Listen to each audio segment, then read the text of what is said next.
Okay. Hey guys, this is Mariano, Happy Pups Training. Welcome to the YouTube channel. So what I'm planning here is a little intro, a little something about myself. And I've got my two dogs here. This dog in the middle here is Stevie. This is a training dog.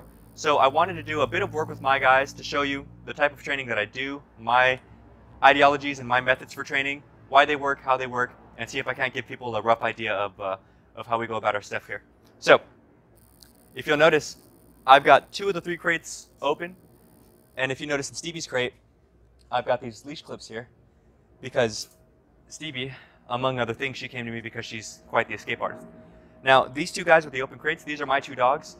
I'll do some footage very soon here with some training dogs. I don't want to be one of those guys that just post videos strictly of like really well-behaved dogs.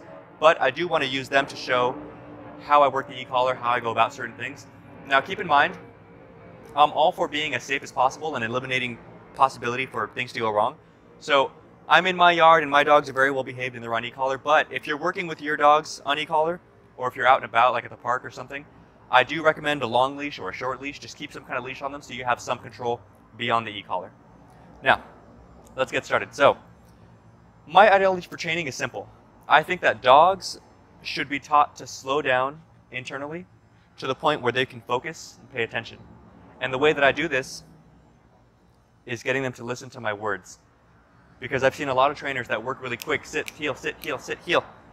But the problem is while the dog is learning their commands, they stay in this really like amped up state of mind, and that gets them in trouble. A lot of times I'll see a dog in a downstay, another dog walking by, and the dog will stay in its downstay, but it'll stay really excited, wanting to go for the other dog. I want these guys to learn to relax. So I've got the doors open so that they can appreciate the fact that I told them to wait, accountability, right? They could get out, but they'd be doing something other than what Dad said. So, let's see, pick one, Joseph. Simba. Mia, stay. Simba, come. Good boy. Sit. Good. You stay. Now, I've got them on e-collar. I'm hardly messing with it very much though. I want that, to be kept in mind just because the e-collar is very easy. It's just a button. So I've met a lot of people that get really quick on the draw and they try to correct for every little thing. And they accidentally become like, hey Simba, come. Hey Simba, down. Hey Simba, stay. And they hit it for everything. Simba, stay. So, I want him listening to what it is that I'm looking for. So, Simba, stay. Simba, stay. Simba, come. Good boy. Heel.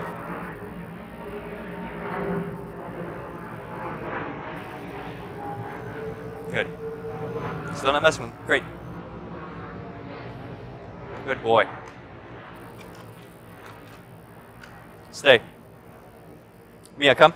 Good girl. Mia, heel. Good girl, Mia. Stay. Okay. So the reason I split them up like this is to get them to listen for each other. So let's do something a little more complex and I'll explain why in a sec. Mia, stay. Simba, come. Stop. Down. Stay. So whenever I've got a client that's got 2 dogs, or whenever I've got a couple dogs that I've had history of being pushy with other dogs, I work them in tandem. Of course, if these dogs have history of being pushy, I'll back tie them in a way so that they could never get to each other, even if they wanted to. That on top of muzzle and stuff, just to keep everybody safe. Now, because these guys are okay, these are my 2 dogs, and I know that they're doing okay together, what I'm going to do is work them. They're together, but I'm going to work them independently. Mia, stay. Simba, come. And the reason I do this is to get them both to listen. Because when one dog gets up to come to me, the other one gets excited and wants to go with it, naturally. But working them in this way helps a couple things. I get to work whoever's not moving. I work that one's patience, and I work both of their ability to focus. Okay? So, pick one. Yeah. Simba, stay. Mia, come. Good girl. Good girl. Simba, come. Good boy. Down. Good boy. Pick another one. Simba. Mia, stay. Simba, come. Heel.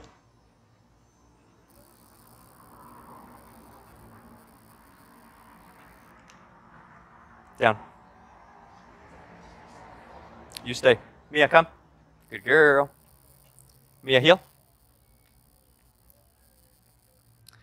Now again, the reason for doing this is simple.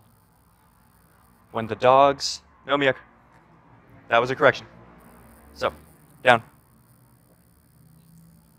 My reason for doing this is simple, okay? When the dogs are presented with a distraction like another dog, it's very hard for them to keep focused enough to complete the command.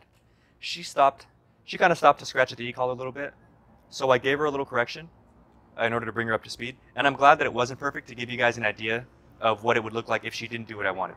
So, Simba, come. Come on, out of the sun. Down. Good boy. Stay. Okay? So just to wrap things up here, I don't want to make this too long.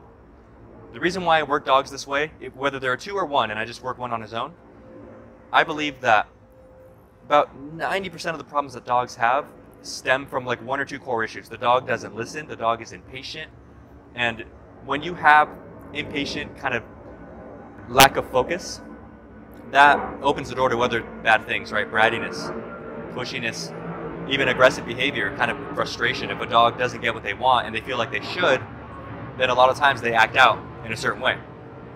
So, when I get these guys to slow down, just because Mia's walking by doesn't mean you get to move. Just because I said your name doesn't mean get up. Slow down and listen to what I say.